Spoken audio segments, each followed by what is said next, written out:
Bonjour à tous et à toutes. Je vais vous parler aujourd'hui de la qualité de la décision dans une cellule de crise. Je m'aperçois que je ne vais pas présenter Michelin, mais ce n'est pas très grave, je pense que vous connaissez, on fait des pneumatiques et des solutions de mobilité. Ce qui est important dans cette présentation, c'est que Michelin est présent dans une vingtaine de pays du point de vue industriel, sur à peu près 70 sites. Ce qui fait que notre CERT est aujourd'hui travaille en follow the sun, c'est-à-dire qu'on a une présence dans la zone Asie, une présence dans la zone Europe et une présence dans la zone américaine, Nord-Amérique et Amérique du Sud. Ce sont des équipes jeunes. On va le voir pourquoi c'est important tout à l'heure. Alors, je ne vais pas vous parler de la crise en tant que telle, parce que la crise, on connaît. Cellule de crise, pour ceux qui ont eu la chance ou la malchance d'y participer, il y a beaucoup de monde. Donc il y a le big boss, il y a le business impacté, il y a des gens de la com, il y a des gens du juridique, il y a des gens des RH, il y a la ISIT, etc., etc. Vous avez vu que j'ai mis le beau rôle pour le CERT. Et en fait, pour préparer une cellule de crise comme ça, pour faire des simulations, il faut en général plusieurs mois. Nous, chez Michelin, il faut à peu près une année avant de se mettre d'accord, que tous ces gens-là se mettent d'accord sur un scénario qui soit crédible, qui ne fasse pas perdre la face à un tel ou un tel, et qui est basé sur des scénarios très complexes, à plusieurs ramifications. Enfin, c'est vraiment un travail. Et ça, typiquement, le CERT, donc les équipes informatiques n'ont pas la main sur cette organisation, et on ne peut pas en faire tous les jours, tous les mois, toutes les semaines. Donc je ne vais pas vous parler de ça et je vais m'intéresser en fait à ce qui se passe dans les toutes premières minutes d'une cellule de crise. Enfin, même pas, dans les toutes premières minutes d'un événement sécurité qui peut basculer sur une crise. Alors la question, c'est qui a déclenché tout ce bazar. Et en fait, la réponse, c'est souvent, je ne sais pas si vous connaissez Roy de The IT Crowd. C'est une série bien geek, je vous recommande, ça vous changera de Game of Thrones, c'est moins violent. Donc Roy, c'est le gars du support informatique dans une société qui est installée dans une cave, enfin, tout va bien. Mais en fait, dans la vraie vie, c'est ça, c'est-à-dire qu'il y a un événement qui arrive le dimanche, il y a un gars qui est d'astreinte pour le CERT, c'est lui, et il est tout seul au bord de sa piscine ou autre, et il doit réagir. Et en fait, le dilemme de Roy, il est assez facile à comprendre. On l'informe sur des événements qui sont graves ou pas graves, qui peuvent paraître graves, mais qui sont peut-être pas graves, c'est à lui de décider. Et en fait, il a le choix. Donc il est tout seul, dans un premier temps, il est tout seul, hein, il ne va pas monter le banc et l'arrière-banc si c'est pas grave. Il a le choix entre deux extrêmes. Soit je fais rien, je me dis bah, finalement j'ai un ransomware, enfin, j'ai un malware, je ne sais pas trop ce que c'est peut-être un ransomware mais qui n'a pas de capacité de verre, donc tant pis pour la personne si elle a cliqué, c'est pas grave. Ou alors je me dis, oh là là, j'ai en tête effectivement WannaCry et NotPetya, je peux supposer qu'il y a une capacité de verre et il faut à tout prix que je fasse quelque chose. Et là, chez nous, la personne en question a la possibilité d'appuyer sur des boutons d'urgence qui peuvent être par exemple, j'isole un ordinateur du réseau, pas très gênant, j'isole un site du réseau, ce qui est un peu plus gênant, surtout si c'est un site de production, j'isole un pays ou j'isole une zone géographique, une place continentale, par exemple j'isole l'Europe du réseau Michelin. Et là, quand on fait ça, c'est vraiment la bombe atomique du point de vue business, parce qu'on coupe tous les liens business, les systèmes centralisés, les ERP, les clouds, le surf, enfin, tout ce que vous pouvez imaginer, l'entreprise s'arrête. Hein. Vous coupez un data center, une entreprise comme Michelin, dans tous ses process, supply chain, industrie, R&D, finance, s'arrête. Et c'est notre Roy qui est tout seul au bord de sa piscine qui doit prendre cette décision-là. Ou alors il a une solution intermédiaire qui est de dire je déclenche l'alarme, j'active une cellule de crise, et là je vais perdre un certain nombre de minutes qui peuvent être précieuses pour que tout le monde prenne une décision collective. Et ça c'est vraiment son dilemme. En fait le dilemme qu'a Roy, c'est qu'il sait, s'il appuie sur un bouton rouge, il sait les impacts business, parce qu'on lui a dit attention le bouton rouge c'est pas tous les jours.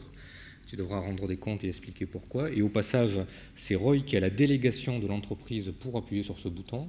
Et ça a été très clair chez nous quand on a demandé au plus haut niveau de l'entreprise, au COMEX, qui devait appuyer sur le bouton rouge. Tout le monde a regardé son iPhone hein, en disant c'est pas moi, c'est pas moi. Vous, les gars de la technique, vous savez ce que c'est, vous savez la gravité d'une alerte. Donc on vous délègue et on vous soutiendra l'appuyer sur le bouton rouge. Donc Roy, qui a 25 ans et qui a 2 ans dans l'entreprise, il connaît parfaitement les process supply chain, manufacturing, finance, etc. Et il sait exactement que s'il isole tel site, le site de Montceau-les-Mines par exemple, qui est bien connu, ça n'a pas le même impact que s'il va isoler le data center qui arrose toute la plaque américaine. Donc il sait ce qui coupe. Par contre, il ne connaît pas la gravité de l'attaque. Encore une fois, dans les premières minutes d'une attaque, on ne sait pas si c'est grave, très grave ou bénin. On ne sait pas si c'est une APT, on ne sait pas si c'est un simple malware qui ne fait rien. Donc il va devoir prendre un cas. Et je trouve que l'exemple d'Hydro est admirable pour ça. Il illustre parfaitement dans leur communiqué de presse, qui était aussi remarquable, d'une grande transparence. Donc Hydro s'est pris un ransomware. Et dans les premiers jours, en fait, dans les premières heures, ils ont un site qui faisait de l'extrusion qui a été coupé suite aux dégâts de ce malware. Mais ils ont aussi stoppé par prévention, en fait. Et donc ils ont appuyé globalement sur des boutons rouges et ils ont arrêté toutes leurs usines. Donc globalement, en fait, la perte business d'Hydro des premiers jours ne vient pas du malware, mais de la conséquence d'une surprotection ou sous-protection, on ne sait pas, on ne saura jamais, mais sur le fait qu'ils pensaient que ça allait propager, et ils se sont coupés un bras pour éviter de se gangréner, c'est ça. Hein. Donc ça, c'est intéressant, et c'est vraiment quelqu'un chez Hydro qui a pris cette décision-là en pleine conscience. Bon, j'avais mis ce slide pour faire du teasing, mais la loi de la pression, vous connaissez la loi des gaz parfaits, c'est-à-dire la pression visible, il ne faut pas trop tarder, parce qu'une fois que ça va partir, la pression que les équipes vont subir, ça va être visible au nombre de retweets qu'il va y avoir sur Internet. Et très rapidement, vous le voyez actuellement pour le cas Wipro, ou dans le cas de Hydro, il y a pas mal de gens qui vont commencer à faire du buzz, et si la communication n'est pas contrôlée, c'est un vrai problème. Donc PV égale NRT, formule bien connue. Voilà, alors une fois qu'on a dit ça, qu'est-ce qu'on fait et comment Michelin s'est outillé pour permettre à chaque analyste, qui sont encore une fois pas toujours des seniors, hein, on a bien sûr des juniors qui sont d'astreinte, et c'est souvent les juniors qui sont d'astreinte au passage, donc comment on prépare Roy à ce genre de décision? Et là, il y a deux écueils, l'écueil qui sous-estime le risque, évident, et l'écueil qui surestime l'attaque, en fait. Il dit attention, et que systématiquement, tous les week-ends, il coupe les réseaux, ou tous les jours, il coupe les réseaux. Et là, on va vite avoir des problèmes. Donc ça pose la question de qu'est-ce qu'une bonne décision et comment on fait pour ne pas perdre du temps. Donc pour ça, on a mis en place quelque chose de très pragmatique, de très simple, où le CERT est autonome, ça ne coûte pas un rond entre nous, et je vous recommande de le faire dès la sortie de cette réunion, vous pouvez commencer à l'implémenter. Alors qu'est-ce qu'on fait? On fait une mise en situation ludique, on va voir tout à l'heure, on le fait uniquement entre nous, donc c'est des réunions d'une heure, des réunions, et on va expliquer, donc on a une vingtaine de scénarios que les gens ne connaissent pas, j'arrive et je présente le scénario à 2 ou 3 analystes sécurité, le N+1 et le N+2. On va voir pourquoi tout à l'heure. Alors l'exemple, c'est lundi 17h, vous lisez sur Twitter que Coca-Cola et Caterpillar, j'espère qu'il n'y a personne de ces compagnies dans la salle, c'était des exemples, sont touchés par une cyberattaque. En interne, on a un concept de cybermétéo qui reprend en fait la dangerosité, est-ce que ça craint ou pas, donc vert, jaune, orange, rouge, noir. Donc la cybermétéo est jaune, ce qui veut dire qu'il y a une vulnérabilité en cours d'étude à cause d'une vulnérabilité sur des bases oracles, mais on ne sait pas du tout si c'est lié. 17h45, un article sur Le Monde parle d'une troisième cible, sans autre détail technique. L'analyste a un rendez-vous privé important à 18h30, que faites-vous ? Donc c'est vraiment une situation à la con, excusez-moi, mais c'est ce qui se passe dans la vraie vie. En fait, le signal faible, ça va être ça. Le boulot du CERT, c'est de faire aussi de la veille. Il va s'apercevoir qu'il y a d'autres entreprises qui sont attaquées. Il n'a pas d'infos, il doit partir et il a une décision à prendre. Alors une bonne décision, c'est de dire, alors c'est volontairement succinct, volontairement avec des pièges ou pas. Par exemple, est-ce que la vulnérabilité Oracle est liée ou pas, le déroulement du scénario peut le dire. Mais c'est en fait comme dans la vraie vie. Hein. Dans les premières minutes, on n'a pas toutes les infos pour prendre la décision. Et encore une fois, l'objectif de ces jeux-là, ce n'est pas de tester la simulation de crise, mais vraiment les premières minutes où l'analyste va dire c'est grave, c'est pas grave, j'appelle mon chef, j'appelle pas mon chef, j'active un bouton d'urgence ou pas.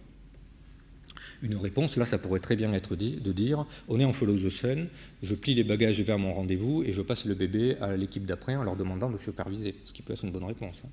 Pas forcément, on n'attend pas forcément de ces exercices des choses extraordinaires. Alors comment ça se passe? On est 2 ou 3 analystes. On a le middle manager de l'équipe, donc le manager local du CERT, et un top manager, on va voir pourquoi aussi tout à l'heure, et un animateur. Donc le but du jeu, c'est d'avoir une discussion ouverte. Il n'y a pas de bonne solution dans ces scénarios-là. Il n'y a pas de chemin nominal parce que je ne les ai pas inventés et puis ça n'existe pas. L'idée, c'est de favoriser les interactions. Chacun donne son avis avec son expérience et que les juniors apprennent des plus seniors. Donc chacun s'exprime et chacun reste dans son rôle. Donc c'est important pour les managers qui connaissent tout, ils veulent tout tout parler. Donc le manager, tant que la cellule de crise, typiquement, tant que la cellule de crise n'est pas montée et que l'analyste dit « je déclenche une crise », il n'a pas le droit de parler, parce qu'il n'est pas au courant de la situation, c'est tout simple. Alors le déroulement, c'est un peu, il y a quand même une certaine méthodologie, ça c'est la fiche de l'animateur que l'on remplit au fur et à mesure. Donc la première chose qu'on a mis en place, c'est calculer le score de l'attaque. Donc, le score de l'attaque, on va voir, c'est est-ce que c'est grave ou pas, et ça sert avant tout à étalonner l'attaque par rapport à un référentiel d'attaque que l'on connaît. Donc on se dit que si on fait ça tous les mois, au fur et à mesure, la personne va avoir une idée de finalement est-ce que c'est grave ou pas, et ça permet le jour J, non pas de calculer la sévérité, mais de savoir à peu près de se positionner. Ensuite, il y a une phase de discussion où on pose des questions à l'animateur. L'animateur a un scénario où il peut répondre. Si la personne pose les bonnes questions, à savoir il s'interroge sur la nature de l'attaque, on a prévu quelques réponses. On note les actions prises et ensuite on fait un débriefing. C'est surtout intéressant, moi je le fais sur les 3 zones, c'est très intéressant de voir les réactions, enfin les différentes réactions entre l'Amérique du Nord, l'Europe et l'Asie. C'est vraiment surprenant, on a des choses amusantes. Alors en détail, le timing, tu peux me dire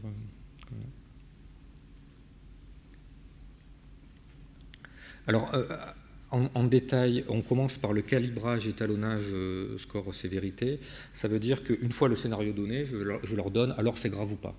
Et donnez-moi une note de 1 à 10. Et là, ils ont procédé pour l'exercice, chose que l'on ne fait pas en temps de crise, mais justement pour aider à avoir un peu de factuel, on a préparé une matrice que vous ne pouvez pas lire, mais ce n'est pas très important, en disant une matrice de score. Donc en gros, est-ce que vous savez si c'est un RCE, donc l'attaque peut être faite, enfin remote code exécution, est-ce que c'est warmable, donc c'est un vert, est-ce que vous savez si on est déjà impacté, est-ce que vous savez si d'autres entreprises sont impactées, est-ce que vous savez s'il y a déjà de l'information technique sur Internet, est-ce que la menace peut être détectée, est-ce que la menace peut être arrêtée, est-ce qu'il existe un patch, etc. Et en fonction de ça, donc on a toute une matrice une liste de questions, on va évaluer un score où on va se positionner. Typiquement, WannaCry, alors c'est une échelle qui est custom, hein, mais WannaCry chez nous, Michelin, en mai, quand c'est arrivé, on n'était pas impacté, on a un score de 15 par exemple. Si tout tombe et qu'on est déjà infecté, qu'on a une massive infection, on est entre 22 et 26, donc c'est pratiquement le maximum. Okay. Donc encore une fois, ce n'est pas à faire le jour J, mais ça permet d'avoir des références et des bons réflexes, de se poser les bonnes questions. On a un cryptolocker, si le cryptolocker n'est pas warmable ou il ne se propage pas ou qu'on ne connaît pas le vecteur d'attaque, enfin, ou si le vecteur d'attaque il est connu et que ce n'est pas warmable, ben, ce n'est pas grave, c'est un virus comme un autre. Au pire, il y a une perte de productivité d'un seul PC. Si on ne connaît pas le vecteur de propagation, c'est plus embêtant. Donc là, la note peut augmenter. La deuxième phase, c'est la discussion, où là, les comportements attendus de l'analyste, c'est on va vérifier, alors c'est compliqué, hein, le mix entre je récupère de l'information, par exemple, dans l'exemple qu'on disait tout à l'heure, j'ai un ransomware, la première chose c'est de prendre une capture de l'écran et de vérifier sur Internet si on a de l'OSINT sur ce malware-là, mais ne pas tomber dans le travers de passer 30 minutes à faire de la recherche d'informations. Parce que pendant ce temps, si c'est une propagation de verbes, on va voir les impacts qui se cumulent. Donc démarrer ou non une crise versus je prends du temps à faire de l'OSINT et de la recherche d'informations. Sachant que si on démarre une crise, on a plus de personnes qui vont être qui vont pouvoir travailler. Donc il y en a un qui va faire de l'OSINT, l'autre qui va faire du forensic sur une souche, l'autre qui va faire du reverse sur une souche, l'autre qui va faire réfléchir à la mitigation, à la détection, etc. Donc ça, c'est des réflexes que l'on demande et que l'on attend de la personne. Et puis, démarrer ou non une crise. Démarrer une crise, c'est bien, mais ça met une certaine pression. Dès que vous appelez à un certain niveau de l'entreprise, vous allez avoir des chefs ou d'autres fonctions qui vont vous mettre la pression en disant « est-ce que c'est réglé, est-ce que c'est réglé ?» qui vont être derrière votre dos et ça peut être aussi pénalisant. Donc, se poser la question de dois-je mitiguer l'attaque, dois-je bloquer en fonction de ce que je connais des procédures et de l'urgence. Et voilà. Et donc encore une fois, chacun joue son rôle. L'analyste, certes, doit poser des questions à l'animateur, il évalue, il décide. Le middle manager, lui, il doit supporter la décision en évaluant les risques avec sa seniorité. C'est-à-dire, lui, il est censé avoir un peu plus de recul et avoir des meilleurs réflexes, donc il aide, il fait du coaching aux juniors. Et le senior manager, lui, qui ne connaît rien à la technique normalement, ou pas grand-chose, lui, son rôle, c'est de vérifier si justement on ne sous-estime pas ou on surestime pas, notamment sur le plan psychologique. psychologique. Est-ce que le junior n'est pas on the tilt, comme on dit, c'est-à-dire sous l'effet du stress, sous l'effet de la panique, et visiblement ce qu'il raconte, ça sans queue ni tête, et il n'est pas à sa place, ou alors il n'est pas en mesure de prendre une décision rationnelle. Voilà, par exemple, on a eu le cas très amusant d'un exercice qu'on a fait la semaine dernière, où il y avait une infection massive sur un site, au travers d'une attaque web via un browser, et les analystes ne savaient pas d'où ça venait, et parmi les sites, on avait posé la question, parmi les sites web consultés, il y avait l'équipe.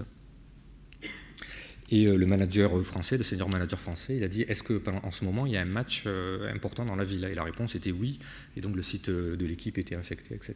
Et on a rejoué la même scène en Chine, et l'équipe, pour eux, ils ne savaient pas ce que c'était. Donc ils n'ont pas pensé à avoir ce réflexe de dire « Est-ce qu'il y a en ce moment un événement sportif qui fait que d'un coup, il y a plein de salariés qui vont sur l'équipe pour voir les résultats en temps réel ?» Voilà. En conclusion, il y a pas mal d'avantages. Le premier, c'est que c'est très facile à organiser, puisque concrètement, ce sont des réunions. Il n'y a pas besoin de logiciel, il n'y a pas besoin de framework, il n'y a pas d'outils et de suites logicielles onéreuses. On est autonome pour le faire, et nous, on fait 3 sessions, donc Europe, Asie, USA, tous les 2 mois.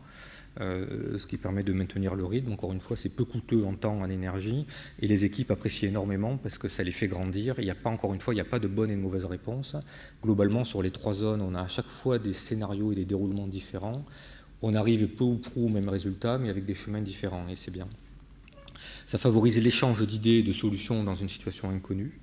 Donc, encore une fois, il y a des idées où même moi, en tant qu'animateur, j'avais pas pensé, et on a enrichi nos procédures. Ça forme les analystes dans un format ludique et sans stress, parce qu'encore une fois, il n'y a pas de mauvaise réponse, et on est tous là pour apprendre, sachant que le scénario est difficile par définition. Et gros avantage aussi, ça permet d'étalonner la gravité d'une situation. Les exemples qu'on a choisis sont des exemples inventés, mais qui forcément, un jour ou l'autre, sont déjà arrivés ou vont arriver. Il n'y a pas... notre imagination est assez limitée. Donc le jour où ça arrive, il s'est dit, tiens, ce scénario-là, je l'ai déjà joué, ou une partie, je le connais. Et puis enfin, ça sensibilise le management à la difficulté de la prise de décision. Le problème de notre métier, des attaques, des cyberattaques, c'est que c'est jamais à chaque fois la même, puisque une fois qu'on a subi une attaque, en général, on sait comment se protéger, les antivirus se mettent à jour, etc. Donc on a souvent des cas nouveaux, des attaques nouvelles, et on voit bien hein, les techniques et les procédures d'attaque évoluent. Et ça permet au management de comprendre ça, de voir que c'est pas binaire, c'est pas je suis attaqué donc j'appuie sur le bouton rouge, c'est pas aussi simple que ça. Et ça le permet de montrer ce dilemme de prise de risque en disant je peux couper le site, mais attention, si je coupe le site, j'arrête la production, mais il me manque encore du temps pour caractériser la menace. Donc ça, c'est très intéressant pour tout le monde, en fait. Et souvent, il y a des débats entre le management qui a une vision assez basique, j'allais dire, c'est pas péjoratif, mais de dire, attendez, il y a une menace, on coupe, ou dites-moi si c'est dangereux ou pas, et on dit, on ne sait pas. Tant qu'on ne connaît pas, par exemple, le vecteur de propagation, on est très embêté pour répondre. Voilà, je ne pense pas qu'il y ait un temps pour les questions après la pause. Voilà. Donc j'avais un autre exemple, il reste 2 minutes. Un autre exemple qui est aussi plus basique, celui-là, il est dimanche 15h, donc là on est vraiment d'astreinte. Le helpdesk appelle l'analyste et ils ont plusieurs incidents de sévérité 1 depuis ce matin à Dubaï. Donc vous savez qu'à Dubaï, les gens travaillent le dimanche. Donc leur week-end, c'est vendredi, samedi. Et ils ont déjà 25 PC infectés par un cryptolocker. Et depuis ce matin, il y a à peu près 5 nouveaux cas par heure. Donc l'analyste a la liste des PC, ils sont tous protégés par un anti-malware, mais ils sont quand même infectés, et le helpdesk vous demande quoi faire. Donc ça, c'est typiquement le cas un peu bâtard, où ceux qui connaissent savent que 5 PC par heure, c'est à la fois beaucoup et pas beaucoup. Donc on n'est pas forcément sur... Les discussions, là, vont très rapidement s'orienter sur « oui, mais si c'était un autre PTA, ça serait déjà plié ». Oui, mais il y en a un qui va dire dans la salle, oui, mais attends, les autres aussi ne travaillent pas, donc peut-être qu'ils sont infectés, mais on ne s'en aperçoit pas encore, etc. Donc ça, c'est aussi le cas assez amusant, où ça génère plein de questions très intéressantes. Voilà, je serais ravi à la pause de discuter avec vous. Le matériel est libre, hein. Enfin, on peut encore une fois, vous pouvez le mettre en place dès demain, et on peut partager la seule matrice qu'on a, qui est la matrice de gravité des risques. Voilà. Merci.